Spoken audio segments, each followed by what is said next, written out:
Well, hello, Waiting Walk listeners.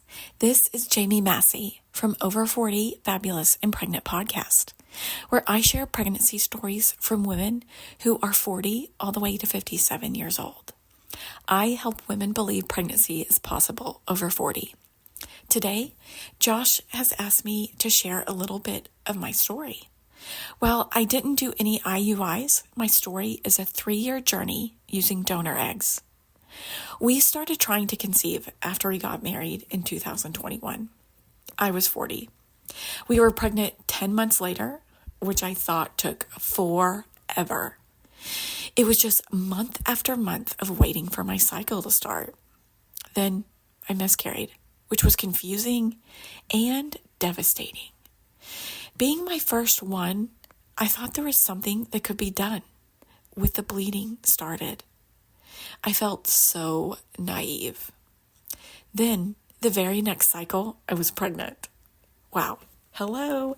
This getting pregnant thing was easy. So I thought. The first sonogram showed it was an ectopic pregnancy. We tried medication, but it didn't work. The next sonogram showed internal bleeding, and I was in the OR within about an hour to have my fallopian tube removed. And while that might sound traumatizing, it really wasn't. Everyone remained calm. I really didn't have a lot of pain, and everything happened so quickly, I didn't really have time to process it. And that happened a few days before Christmas that year. So now, here I am, almost 41, with one fallopian tube in 2022. Sounds like a slim chance, doesn't it?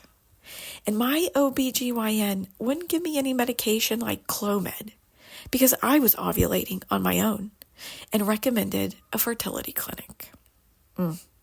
At our second clinic that we went to, we were hoisted up on that IVF conveyor belt and let go. We had an egg retrieval. Now I had a few follicles, but we only retrieved one good one that was only over the 18 millimeter and one not so good one. But all you need is one, right? Well, during the embryo making process, we got none. It was another loss to me, and it hurt just as bad as the miscarriages. But this time, it also hurt our pocketbook. Our fertility doctor recommended donor eggs, which I was prepared for. And it really made me think, was motherhood more important to me, or was having a baby with my own genetics? And my dream for a long time was to have 2 girls. One that was mine, genetically mine, and one that was mine that we would adopt. And I am an impatient person in general, overall, most things. So I really decided that motherhood was important to me. So we decided to use donor eggs. And the process of finding one is just like online dating. We found one that looked just like my little sister, which I loved, but the doctor said she had to have at least 6 eggs. And that's the stuff the doctors just don't really walk you through at all. And if I had to do it again, I would get more than 6 eggs, like 8 to 12, as many as you can afford. And once we found a donor, and before we secured her, I found out I was pregnant for a 3rd time. Like, what a miracle. But then I lost it, and the donor wasn't available anymore. The egg bank tried to send me donors that we already turned down, and I said I would just wait for the right one. And a few weeks later, we found her. I knew immediately it was her, and I told my husband, and he agreed. Now, she was a new donor, so we had to wait for her eggs to be retrieved. And we created 2 embryos with her 6 eggs. The first transfer was a chemical pregnancy, And this was hard because you just have so much hope in the IVF process when it's really just a chance. The second transfer was my 5th pregnancy. And after almost 3 years, this was my baby. Pregnancy for me was scary. I was anxious almost the whole time. And after so many losses, how could we be so confident? I did want to be induced, but I had so many fears of losing him. Because all those doctors, after you're 40, start just giving you fears, and then your brain starts just going like crazy. And there was a few times during the pregnancy, I almost broke down and had a C-section. Like, take me to the hospital and take this baby out safely. And then, when I was almost 41 weeks, I cried at lunch to my husband because I was just so scared. But we were doing the test every week to make sure his heart rate was great. Like, he was doing everything, but my fears just went crazy. And I just wanted him here and safe.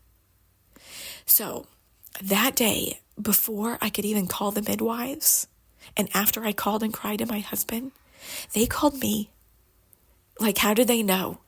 And they said, Jamie, we need to induce you. We want to induce you. Nothing good happens over 41 weeks. Oh, thank God. So after listening to a few episodes of Joss's story, she sounded like my past self. And what I would tell her is to try not and rush it, but believe it will happen. What if I said to you, your journey will be 5 years, to the day, 5 years? How would you think and act differently? What if you believed it was already going to happen? I think mindset is the most important part of your journey. It was important to me. Motherhood isn't a magical pill. It's not going to be sunshine and rainbows after you have your baby.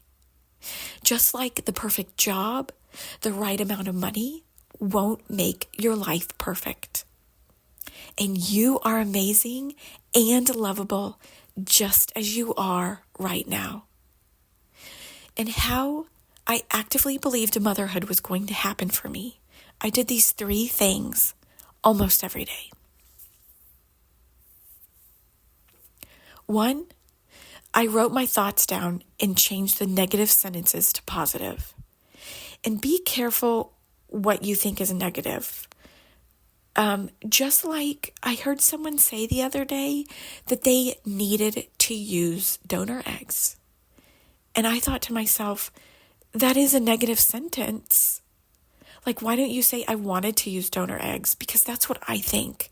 I wanted to use donor eggs because if I gave my body enough time and enough chances, I believe in my heart, in my soul, I could have my own baby. But I'm too impatient. So I wanted to use donor eggs. And then 2, I wrote letters to myself. And I wrote them as I was already a mother. And I was talking to myself in my trying to conceive journey. And I also wrote love letters to myself, just telling myself how much I worked and how much I wanted a baby and how amazing I already was, no matter how many babies I have. And 3, I told myself that life is 50-50, no matter what the circumstance is, like trying to conceive. Doesn't that suck? I mean, everything, all circumstances are 50% bad and 50% good. Even though this journey seems like it can be 100% terrible all the time. And before I end things, I feel so grateful for being able to share my story. But I have one more thing I want to share with you. I thought my story ended there, but I just miscarried twins 2 weeks ago. And this is the letter I wrote to myself. I'm so sorry you lost another. I'm sorry the twins didn't work. I know how much you wanted them and how hard it is to not know what happened. You want to give your son a sibling and grow your family, but it wasn't the right time. This is exactly how it's supposed to happen. I know it's hard to believe because it hurts so bad right now. You should rest and give yourself some time to grieve. Rest as much as you can with a toddler. Don't forget, you are a badass no matter how many babies you have. I love you and I will always have your back. Love, Jamie. This is Jamie Massey signing off, and I will see you every other Monday on Over 40 Fabulous and Pregnant podcast. Thank you so much for listening and have a wonderful weekend. Bye-bye.